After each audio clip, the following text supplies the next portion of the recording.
Hello, gremlins!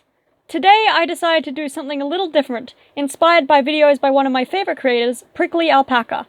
I'm going to design and draw some cool, aesthetic clothing that I hope to turn into physical pieces when I have the time and supplies. I'll be designing several clothing pieces today, some are pieces I already have plans to make. To begin, I'm sketching a design I've had in my mind for a while. I already have a shirt purchased to paint with this design. I'm creating a design with animal skulls and moths, inspired by the natural history exhibits in several museums. I love going to museums. I was planning to use the photos I'd taken myself of skulls and moths, but when deciding the species to draw, I had to look up reference images that matched those species. I don't remember what species I photographed and can't see the labels in my pictures.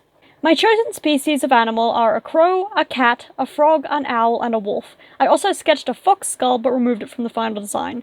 I drew 3 moths, a Hercules moth, an Atlas moth, and a banded tiger moth. Before I even started recording this drawing, I gathered images of the animals and insects. I traced the images briefly, then moved those sketches around to figure out how to arrange the design.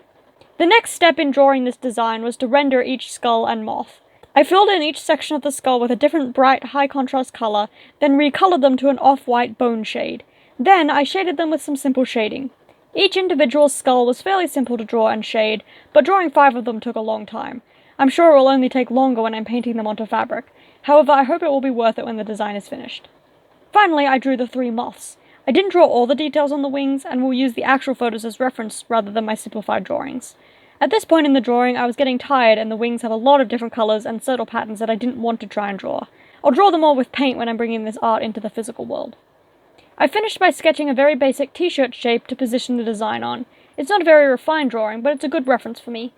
Note, I ended up redrawing the shirt base after working on the next design, so I added that final few seconds of drawing here. The shirt now has black outlines to match the other designs I'm drawing in this video. My next design is a shirt with painted fairy wings on the back. I have several types of insect wings I used as reference, my main references being butterflies, cicada, and dragonfly wings. I started by sketching the t-shirt shape to position the wings on, then began to brainstorm wing shape possibilities. Unfortunately, during this process, my computer froze and my recording failed, so I lost the first part of my drawing process. This video starts in the middle of me figuring out the wings. The first set of wings I sketched were based on the shape of a monarch butterfly's wings. I then tried sketching a longer and more fantasy set of wings, not based on a real insect wing shape. I ended up combining these 2 shapes. The top wing is based on a butterfly wing, and the bottom wing is more fantastical, with a long curling end. I then added segments to the wing using the butterfly and cicada wings as reference.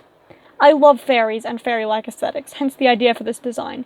As a child, I spent a lot of time pretending to be a fairy, and creating an elaborate fantasy world called Fairyland. As I've grown older, I've gravitated away from bright, childish fairies and more toward foresty and nature-based fae. I still love fairies and magic, but more grounded in nature and reality. Where I used to draw bright pink, green, or blue sparkly wings, I now draw wings based on insect wings. I drew the wing segments and outlines in black, then filled the segments with different shades of green. I put paler shades near the base of the wings where they attach to the body, then the green grows darker, emanating outward.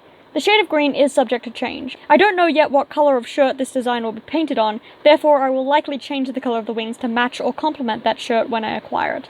I finished this design by recoloring the wing segments with an almost white shade of green, making the wings look lighter, brighter, and more magical, less realistic. For the next design, I don't have a vision going into this art. All I have is the idea to embroider designs on a pair of high-top canvas sneakers. I don't have a pair of high-top canvas sneakers yet, but I'm always on the lookout for such shoes in thrift stores. I decided to create 3 different designs for different colors of shoes. To start, I sketched a Converse shoe, then flipped it to show both sides of the design. I outlined the sketch in black outlines, filled in the sole and laces with white, and filled the main body of the shoe with a color that can be changed between designs. I copied the shoe pair 3 times to give myself 3 possible designs. One is black, one is army green, and one's color changes partway through the video. I started sketching an embroidery design on the green shoe pair first. This design is based around the fly agaric mushroom. I drew mushrooms and sprigs of plants, as well as patches of moss around the sole and on the ankle and tongue of the shoe.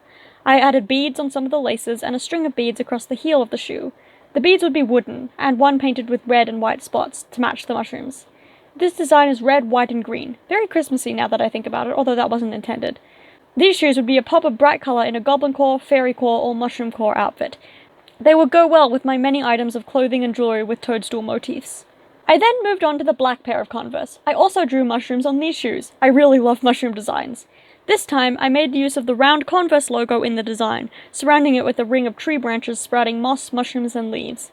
The mushrooms on this shoe are pale brown and sprouting next to the ferns among more moss. These shoes are darker and more muted in colour, therefore more versatile among my clothing. These shoes would go well with forest punk, goblin core, and probably green academia outfits. I think of the three, these are my favourite designs, so hopefully when I find these shoes, they will be black. Even as I was drawing the first two designs, I wasn't sure what to do with the third. I ended up drawing a design that would work with most shoe colours, although for this sample image I made the shoes grey. This design would be painted rather than embroidered. I covered these shoes with eyes, biblically accurate Converse. The eyes are wide with small pupils and long eyelashes, and can be painted in white or black depending on the base colour. These shoes are creepy and unsettling and could be made subtle enough to only be noticeable up close. These shoes would do well with cryptid core outfits. I have one final design to create, this one jewellery rather than clothing. I'm designing a layered necklace. Also, there is a bonus choker charm in this same video. I've dabbled in jewellery making before, but this design is out of my current skill level. It would be a challenging project. I started this drawing by designing a quick choker charm. I already always wear a tattoo choker with a bottle tab I found on the side of the road as a charm. On Pinterest I've seen bottle tabs with wire and bead designs wrapped around the metal, and I want to try making one of my own. In this drawing I wrapped brass wire around the bottle tab, with some green beads threaded onto the wire. In the top gap I've made a wire spiral. In the bottom one I've hung a mushroom-shaped charm. The more important and time-consuming jewellery piece is the necklace made from 3 different strands. I drew each part of this necklace with bright colours, then changed the colours at the end since I didn't know what shades I was going to use as I drew it. The top necklace strand has a pattern of beads, both green and brown.